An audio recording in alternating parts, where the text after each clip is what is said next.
Salam sejahtera, terima kasih karena bersama dengan saya di Nazilin Unity Channel. Seronoknya walaun, adik Zahid masuk PAS. Rupa-rupanya, ini senarai ahli keluarga pimpinan PAS yang kini sokong Perdana Menteri ke-10 Anwar Ibrahim.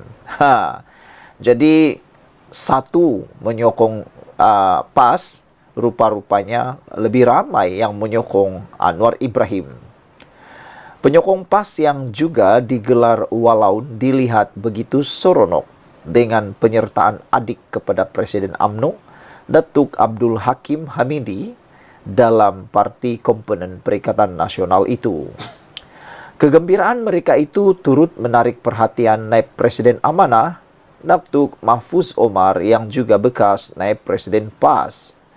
Walaun terkinja-kinja, komennya ringkas di media sosial disusuli dengan emoji ketawa.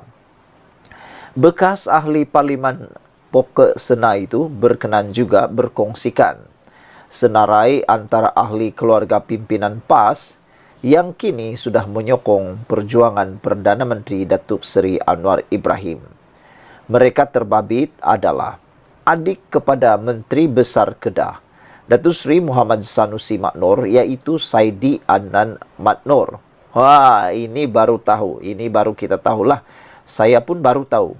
Sudah lama jadi pengulas politik isu semasa, tapi ini kali pertama saya tahu bahwa adik Menteri Besar Kedah rupa-rupanya yaitu Saidi Adnan Maknor telah pun menyokong Perdana Menteri Anwar Ibrahim. Jadi baru satu. Saidi Adnan merupakan mantan yang dipertua YDP Angkatan Belia Islam Malaysia ABIM, Perak. Selain aktif sebagai penceramah bebas dan guru agama di Kedah. Turut menyokong kerajaan Madani ialah anak yang dipertua PAS Pusat 1982 hingga 1989 dan Mursidul Ampas 1987 hingga 1995.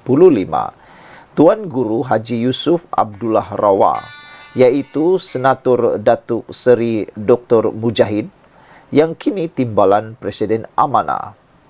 Anak Presiden PAS 1989 hingga 2002.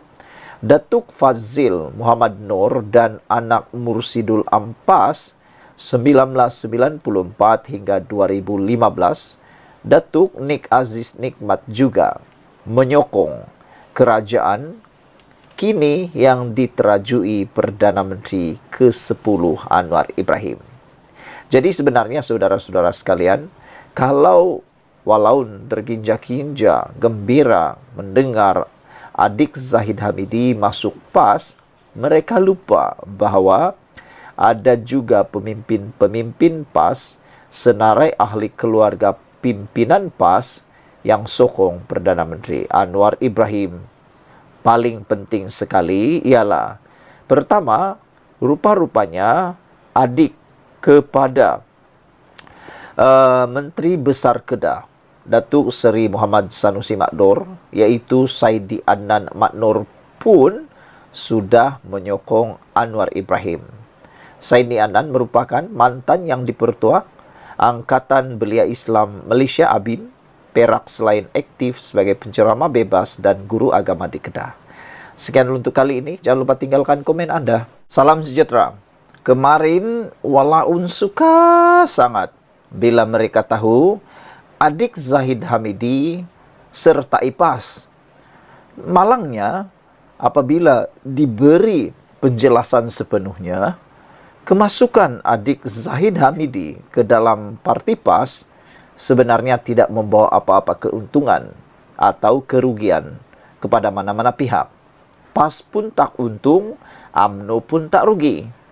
Pertama sekali, adik kepada Zahid Hamidi bukanlah pemimpin UMNO. Beliau tidak ada apa-apa sumbangan besar pun terhadap UMNO. Boleh kata, dia tak meninggalkan apa-apa nilai tambah. Itu menurut satu ulasan daripada pemimpin UMNO. Beliau kata, Adik Zahid Hamidi ada di UMNO pun sama, tiada di UMNO pun sama. Manakala Puan Zarkasi pula mengatakan bahawa kemasukan adik Zahid Hamidi ke PAS sebenarnya tidak akan membawa apa-apa keuntungan kepada PAS. Bahkan mungkin hanya akan membawa mudarat kepada PAS. Kerana belum tentu adik Zahid Hamidi akan kekal selama-lamanya bersama dengan PAS. Kerana pasti DNA darah yang ada pada Zahid Hamidi dengan adiknya mempunyai persamaan. Manalah tahu, satu hari nanti adik Zahid Hamidi tak puas hati pula dengan PAS. Siapalah tahu kan, kalaulah tiba-tiba dia sedar dalam PAS sebenarnya tiada apa-apa. Selain daripada itu, menurut Puan Zarkasi, kalau yang heavyweight pun masuk ke dalam PAS tiada apa-apa sumbangan, ini kan pula yang bukan heavyweight. Beliau merujuk kepada kekalahan beberapa pilihan raya yang melibatkan PAS. Salah satunya ialah pilihan raya di Nenggiri. Apabila Puan kata Anwar Musa yang turut bersama di sana pun tidak membawa apa-apa kemenangan kepada Parti Perikatan Nasional. Jadi, adakah kemasukan adik Zahid Hamidi membawa makna? Menurut penganalisis politik dan pengulas, itu tidak ada maknanya. Hari ini pula, apabila itu berlaku, apa yang mengejutkan kita ialah Zahid Hamidi seakan-akan tak kisah pun adik beliau masuk PAS. Sebenarnya kemasukan adik Zahid Hamidi itu tidak lebih hanya sebagai satu populariti, satu raih perhatian semata-mata. Hanya boleh dikatakan adik Zahid Hamidi boleh membawa makna, boleh membawa kemenangan kepada Perikatan Nasional dan PAS apabila ianya terbukti di litar lumba. Bagaimana cara untuk membuktikannya? Hanya satu, dicalonkan bertanding pilihan raya. Masalahnya, bolehkah adik Zahid Hamidi dicalonkan oleh PAS? Kalaulah adik Zahid Hamidi dicalonkan oleh PAS, adakah dia akan dipertandingkan melawan abangnya sendiri di Bagan Datuk? Kalau itu berlaku, maka kita akan melihat satu perlawanan adik lawan abang. Persoalannya, Zahid bolehkah membiarkan dia kalah? Ataupun adakah adiknya mahu bertarung dengan abangnya? Kalau dia tidak dicalonkan di Bagan Datuk, persoalan yang lain pula akan timbul, di mana kerusi akan diberi kepada adik Zahid Hamidi. PAS sanggupkah memberi kerusi kepada adik Zahid Hamidi yang belum tentu boleh dibuktikan kesahihan kesetiaannya? Kalaupun diberikan kerusi, kerusi itu boleh menangkah? Itu persoalan-persoalan besar yang mula timbul. Kalau dia nak tanding dengan Zahid Hamidi, silap-silap hari bulan dia tak boleh menang. Kerana kalaulah UMNO bekerjasama sepenuhnya dengan Pakatan Harapan dalam pilihan raya akan datang, maka Zahid Hamidi silap-silap akan menang besar. Bagaimana untuk dapat kalahkan abangnya?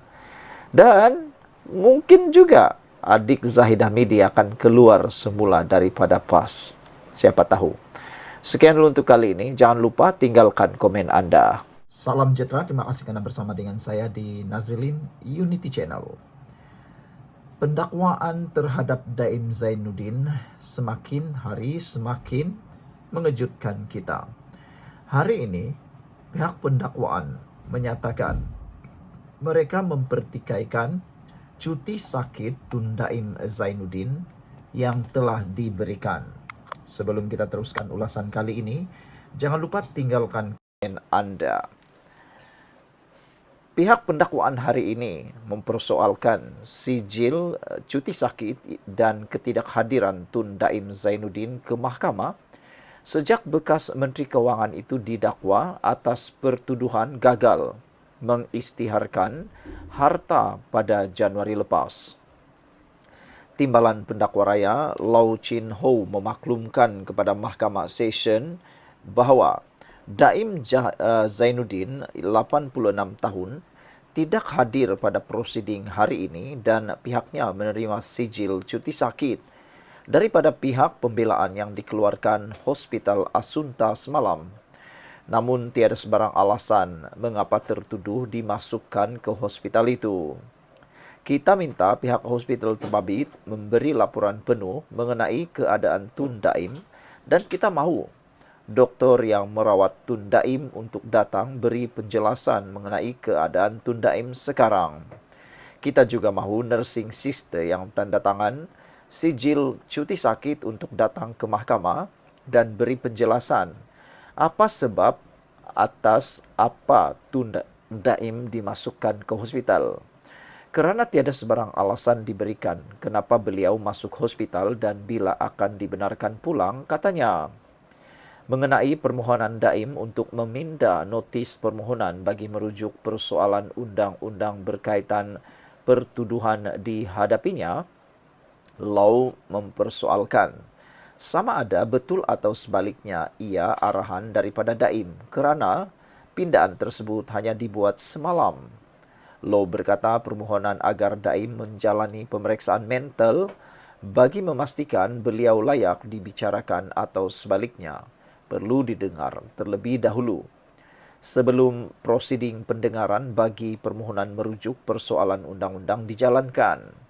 Ini kerana sekiranya diandaikan Tun Daim tidak fit untuk hadir ke mahkamah, maka prosiding yang selepas ini akan jadi tidak sah dan terbatal, katanya.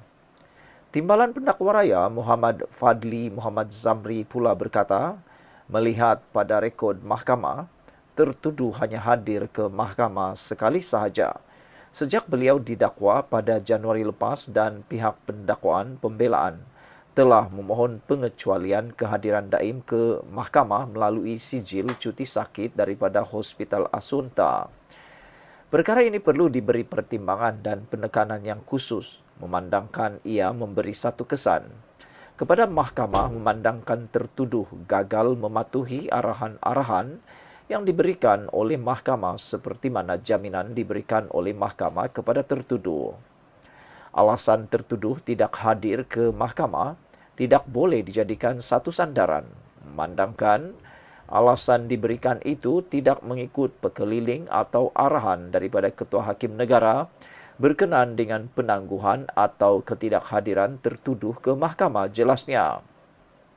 Muhammad Fadli berkata sijil cuti sakit itu tidak menyatakan Daim unfit untuk hadir ke mahkamah hari ini selain tanda tangan pada sijil tersebut adalah daripada nursing sister, bukan pengamal perubatan. Mahkamah perlu beri arahan tegas kepada tertuduh jika beliau ingin memohon penangguhan. Mohon untuk tidak hadir ke mahkamah. Segala peraturan ditetapkan perlu dipatuhi supaya ini boleh dijadikan sebagai satu sandaran, bukan sahaja kepada mahkamah ini, tetapi kepada mana-mana mahkamah session dan magistrate, katanya lagi. Sekian untuk kali ini. Jangan lupa tinggalkan komen anda, tekan butang subscribe